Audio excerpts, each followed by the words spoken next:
Oh, welcome back to Wook Plus. I'm Weekend Wook. This is Great Went. So, Kev, there's been a lot of talk lately about the mix of the FiSH show, the New Year's Eve run, both I the house I heard mix and the live fish mix. I heard they were bringing back fans for a louder mic.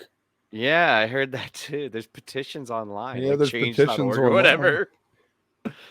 So So yes, yeah, so I it's an guess issue. It's an issue. it is, but there's a little bit of confusion well, at least for myself, and maybe I'm speaking for other people. Like I can hear the issues, but I'm not super clear as to why it's happening or what's going on. So earlier, you and I actually sat down with one of your old buddies who is an audio engineer, and we watched that clip with Gary, the front of house audio engineer for FiSH. And kind of dove into a little bit and got some clarity. So hopefully that'll help clear things up for people. Yeah, Scott is a great guy. Known him for years. Used to do sound at the Funk Box, 8x10, lots of festivals. He's been in the scene since the late '90s doing sound. So he's a pretty smart guy when it comes to this. Smarter than us. Smarter than us. So yeah, let's check it out. We're joined today by Scott Mogul. It is. Scott Mogul. We're here to talk a little audio. Scott is an audio expert and was kind enough to join us today to talk about what is going on with the mix and FiSH. Scott, you want to maybe lay out the basic premise of what's changed or what's happening with the audio mix? I think in layman's terms, what's going on is the front of house engineer, Gary, who's very competent, very good engineer, well known, is doing two jobs at once and doing neither of them well, from what I gather. Maybe 4 years ago or 3 years ago, it basically went to being, one mixer doing the whole thing. So the mix that streams is the exact same mix that you're creating in front of house? Yeah, it's the PA mix is the streaming mix. It's one mix. I can only listen to one thing. I think that's kind of a weak argument that he's got, that he can only listen to one thing at a time. I in some respects, I understand what he's saying, but he could put a pair of headphones on and monitor the feed from front of house very easily. It's not like he needs to monitor the feed 100% of the time. He needs to make sure it sounds okay every once in a while, check in with it. The monitor engineer is on stage mixing whatever, 16, 24 mixes.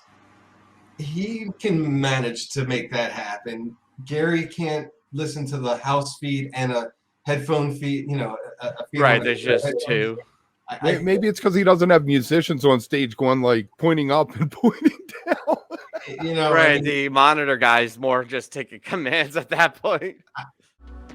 So it's what I do for the PA has to relate and translate onto whatever the media is outside of the PA. So, the PA has to be doctored to make sure that the streaming mix works. If I have too much low end in the PA, the streaming mix is not going to have enough low end. So, right. It's trying to get that balance. We don't get it right, because ultimately once the show's going on, if I listen to headphones, I'm still listening to a PA. I may be listening to the mix to see what's going on for the streaming side of it to make sure it's right. It's the same mix, but the PA is still pounding away. So the low end reference may be off. So it may not be as good as it could be. But yeah, every show, since like the last 3 years is basically, it's the one mix is going everywhere. He's talking about if he pushes up the bass channels in the house to get a good sound in the house, then it doesn't translate as well to the feed at home.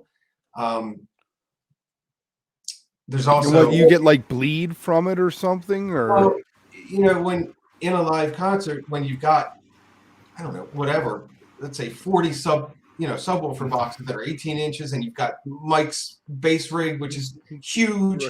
You've got a lot of air moving. You don't have that at home. There's a huge difference between the live sound and the sound. My little Bluetooth bookshelf speaker. Yeah, exactly. Right. So if you're not hearing enough bottom end on the bass, you don't turn the bass up on that channel. You actually need to tweak the PA to make sure it's there, because I need to trust that where I have the console is right. When he's mixing the bass and needs to make an adjustment between the feed, the live feed, and the house sound, he will, instead of what typically an engineer will push up the bass channels, but that's not what he's doing. He'll make his adjustments in the house, which he's, again, not even sitting in, or using, to simplify it, an equalizer or a DSP. I need to listen to the streams to make sure that, the day after that it is right, and if not, I need to maybe adjust the console, which then ultimately means the PA has to be adjusted to whatever I've just changed in the mix. But, the mix is fundamentally, it's not static because I'm mixing the show, but tones are pretty static. And if there's a problem, we go to the PA as opposed to the channel strip. Oh, that makes total. He didn't want his mix to be static, but it almost sounds like that's exactly what he's doing.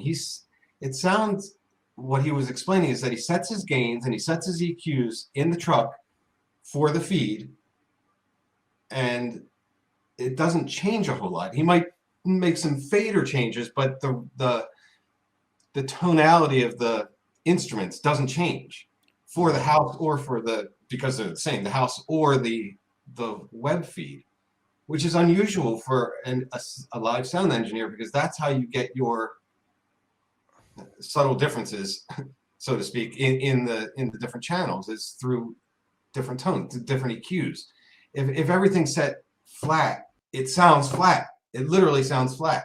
Yeah, Trey did 8 weeks at the Beacon Theatre in New York. So we did eight shows, 1 show a week.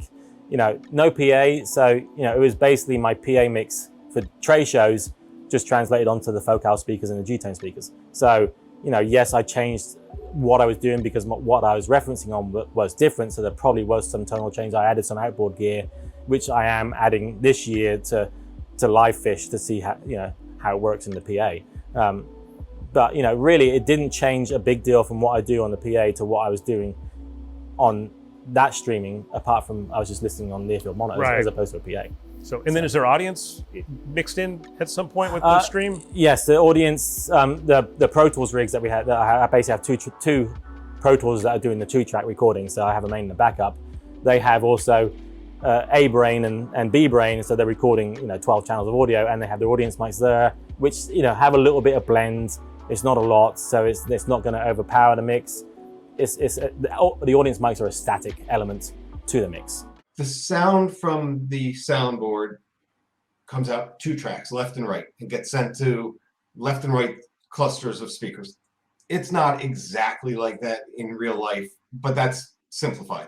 That's so they're taking the same 2 tracks that are going to the left and right speaker clusters and sending it to your left and right speakers at home. Okay.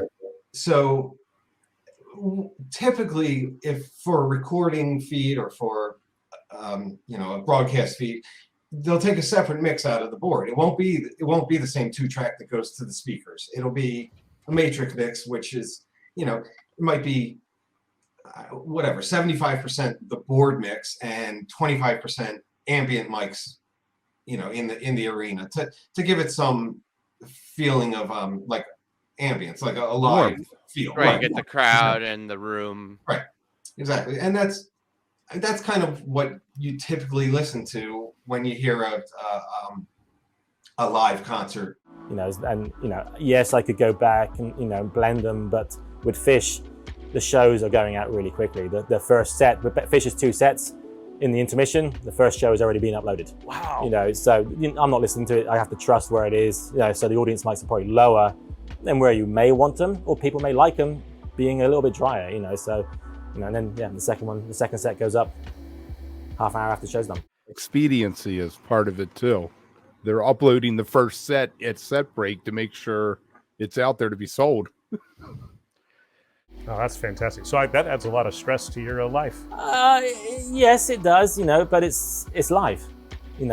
I do live because it's, it's the excitement, it's, it happens. Right. And then it's done. I don't know if I could sit in a studio. My response to that is, then why are you sitting in a truck to mix a live show? Like, if you can't sit in a studio, why would sitting in a truck to mix a live show be any different than sitting in a studio? Which Yeah, right. I agree with him. I think sitting in a studio is boring as hell. I like mixing live shows, but like he's kind of. Or maybe it was a one-off thing for MSG for some reason. They had to do it. That's possible. I don't know the situation, and I don't want to take away from Gary. He's a fine engineer. He's definitely one of the better guys out there these days. So how do they fix it? Just they have to hire someone else and do the 2 feeds. I mean, it seems like a simple fix to me. You get somebody, a second engineer, to do the stream.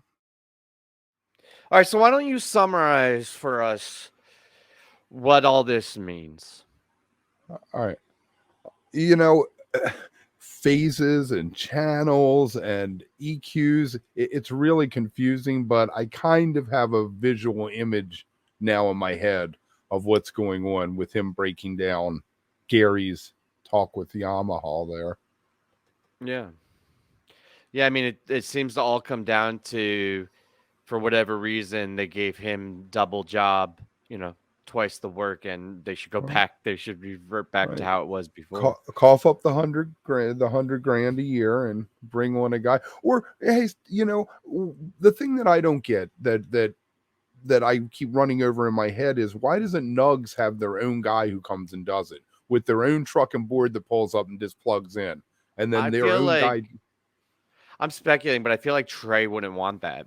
Like, he'd want more control over it. I think it might have started with good intentions. Like, Trey was like, our house mix is perfect. It's exactly what fans expect to hear. I want them to get the exact same mix at home, not realizing the technical, the limitations of the home speaker. Right, and the compression and setting the signal and all the other shit, and like the actual execution of it's way more complicated. But that's kind of where I've landed on this, is I think that there was good intentions. The idea of sending the house mix home was a good intention, but it was very difficult to pull off and execute. Yeah, the execution is the issue. So yeah, maybe things that's change. We figured it out. Thanks, Scott. Let's see if they change something up. Maybe I assume that stuff gets back to at least management or somebody in FiSH. This is what the fans are talking about. This is all over the place. Right. And FiSH watches Wook. We know that. Yes, we know Trey's a longtime fan, early subscriber. Yeah, like and subscribe. Oh, and check out these videos. No, these videos. I love that. Check out this video. All right.